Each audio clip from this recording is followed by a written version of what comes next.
Today, I am going to tell you about a country that has already conducted an experiment that the rest of the world is just beginning. A country that pursued success with great intensity, but is now facing the consequences. And it is quite astonishing for us. This is South Korea, and this video is not a warning for them, but rather a warning for us. 7 years ago, South Korea was one of the poorest countries in the world, even poorer than most African countries. A country that had been devastated by war and had nothing left. But then it had never progressed so quickly. Within a single generation, it transformed itself into a shining, modern superpower. The phones in your pockets, the cars parked on your streets, the music playing through your headphones. The world today buys what South Korea produces. In just a few decades, it began to lead the world in science, technology, education, TV, film, music, and sports. All of this has been called a miracle, and it is true. But here is the part of the story that no one will tell you. Anxiety, depression, and alcoholism are very common in South Korea, and it has the highest suicide rate in the world. So basically, to create this economic miracle, South Korea put so much pressure on its people that perhaps no other country in modern history has done. And now, years later, the cost of all this success is becoming apparent. I will show you. Childhood in Korea is not what it used to be. Children finish a full day at school and then go to another school. These private academies are called hagwons, where they study until late at night. Some children study until 11 at night. Families often do not reach home until late. An average family spends more than 10% of their entire income on this extra tutoring, and that's just for one child. They do this because they have to, because everyone else is doing the same. And if your child falls behind, their entire future is ruined. When these children grow up, they enter a competitive market where there are only a handful of jobs and opportunities.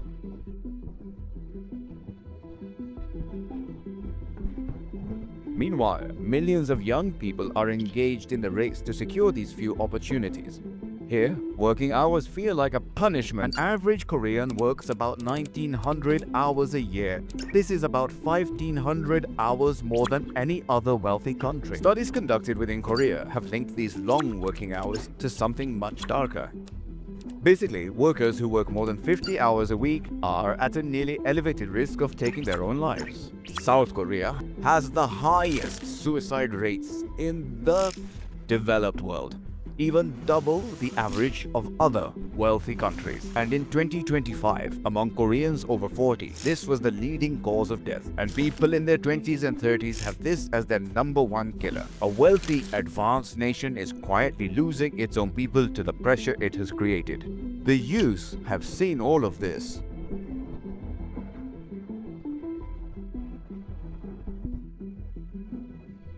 With so much study, so much competition, exhaustion, and gradually, quietly, they have started to withdraw from this race. Youngsters are completely distancing themselves from this entire race. They are not studying. They are not looking for jobs. They are not even trying. The government has an official name for them, and they are now in the thousands. But do not mistake this for laziness. Most of these young people have burned out after years of studying. And finally, they have decided that is why these people are not getting married now. They are not buying this house. And the most shocking thing is that Koreans have stopped having children.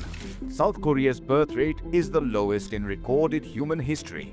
This number is approximately 0.7 children per woman. To keep any population stable, this number should be around 2. Korea is at 1/3 of that. Last year, only 238,000 babies were born in the whole of Korea. Just think about how dangerous that is. If nothing changes, South Korea could lose half of its population by the end of this century. Schools are already closing down. Entire towns are becoming empty, and only the elderly remain. This country is aging faster than any nation in history. France took over 100 years to become an old society. Korea has accomplished this in just 25 years. But now the government has taken notice because they are scared. They are spending a lot of money to solve this problem. Cash bonuses for having children, monthly payments, free housing subsidies. In some distant rural areas, they are offering nearly $15,000 to shift there and start a family. But here's the part of the story that will truly disturb you. None of these initiatives are working.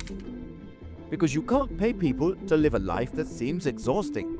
The issue was never really about money. The issue was about the kind of life that Korea was offering. Work yourself to the bone, become fully competitive, and then maybe if you win, you might get a tiny apartment, but you won't have any time to enjoy it. People looked at this deal and quietly decided that it wasn't worth giving to the next generation. But the real problem is that this is not just Korea's issue, this is just a trailer. Because every pressure that has pushed Korea to this point is happening all over the world. Endless competition. The day of the exam, over 500,000 people sit for this exam every year. For them it is do or die. Impossible standards.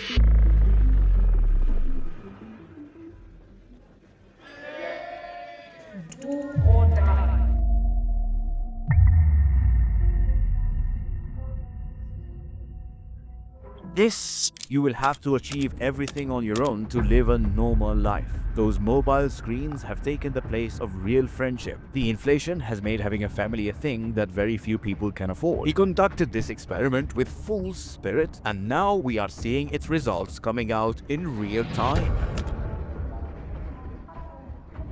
Birth rates are already falling almost everywhere. Japan, Italy, Spain, China, and even America and Britain are sliding in the same direction. We are all slowly walking down the exact path that the others have already been racing down at full speed. So the real question was never what is wrong with South Korea. The real question is what is wrong with the kind of life that we are all racing to achieve.